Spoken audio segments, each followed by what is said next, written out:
Today's our topic is monoclonal antibody. Monoclonal antibody produced from unique white blood cell by cloning. Now, जब हम monoclonal की बात करते हैं, mono means one.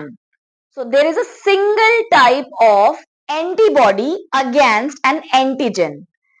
कोई भी एंटीजन जो फॉरेन पार्टिकल हमारी बॉडी में एंटर करता है, उसके पास एक अटैचमेंट साइट होती है जो कि वो रिसेप्टर का काम करती है, जो कि रिसेप्टर के साथ अटैच होती है और उसके अगेंस्ट में हमारे पास बहुत सारी एंटीबॉडीज बॉडी में ऑलरेडी होती हैं।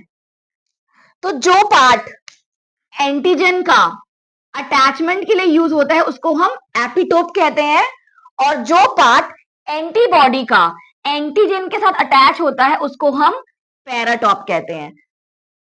एपिटोप पैराटॉप कॉम्बिनेशन को ही हम एंटीजन एंटीबॉडी इंटरैक्शन बोलते हैं।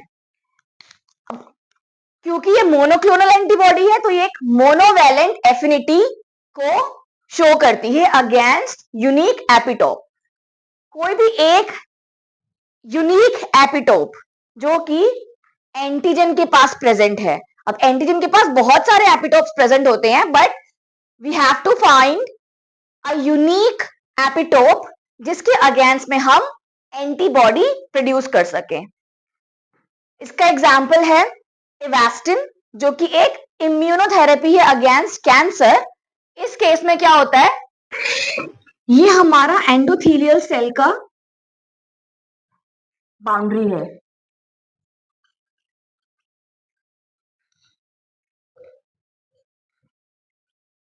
और ये इसका एक्स्ट्रा सेलुलर पार्ट है और ये इसका इंट्रा सेलुलर पार्ट है।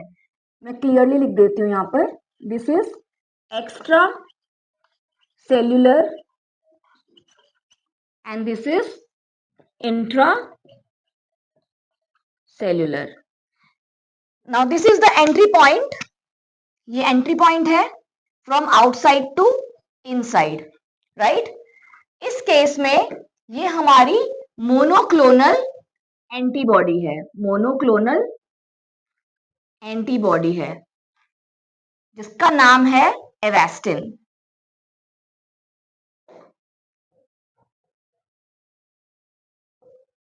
जो कि हमारी ड्रग है। ये एवास्टिन किसके अगेंस्ट है, this is against this antigen. ये एंटीजन है हमारा VEGF-A यानी कि vascular endothelial growth factor A। ये हमारा एंटीजन है जो कि यहां पर बाइंड करके, क्योंकि ये क्या है हमारा vascular endothelial growth factor receptor, ये रिसेप्टर है, रिसेप्टर से आके अटैच होता है हमारा एंटीजन।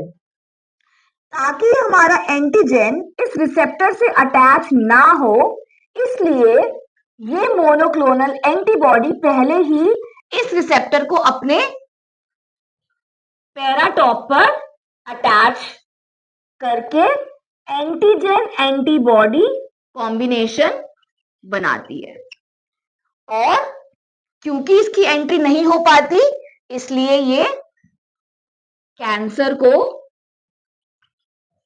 स्टॉप करता है। This is how this works. This particularly found in 2004। Now here monoclonal antibody production. Monoclonal antibody हम बनाते कैसे हैं, तो पहले हम माइस लेंगे, उसमें हम एंटीजन इंजेक्ट करेंगे। वो एंटीजन कुछ भी हो सकता है जो भी हमें, जिसके अगेंस्ट हमें मोनोक्लोनल एंटीबॉडीज का प्रोडक्शन चाहिए। It could be a cancer, it could be any kind of disease.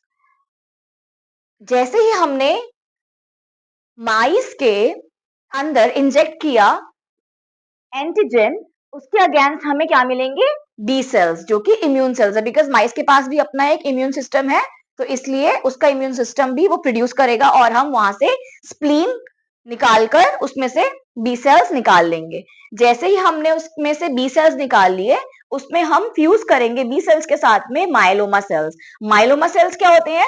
They are cancerous cell.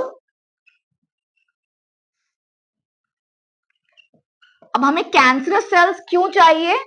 क्योंकि बी सेल्स की अपनी एक लाइफ साइकिल होती है, वो कुछ टाइम में अपने आप ही डिस्ट्रॉय हो जाएंगे या फिर उनकी लाइफ साइकिल पूरी हो जाएगी। इसलिए उसको हम फ्यूज करेंगे हमारे कैंसरस सेल के साथ, बिकॉज कैंसरस सेल्स की जो लाइफ होती है वो इंडेफिनिट होती है, वो keep on producing, keep on multiplying, उनका एक प्रॉपर्टी होती है। जैसे ये फ्यूज होंगे, इसको हम बोलते हैं hybridomas. Myeloma cells with B cells become hybridomas because they are hybrids of myeloma cells and B cells. इसको हम इंक्यूबेट करेंगे कल्चर में, कल्चर मीडियम प्रोवाइड करेंगे जिससे कि इनको फूड मिल सकेगा, और जब इनको हम फूड प्रोवाइड करेंगे तो ये कीप ऑन मल्टीप्लाइंग होते रहेंगे। Culture in HAT medium.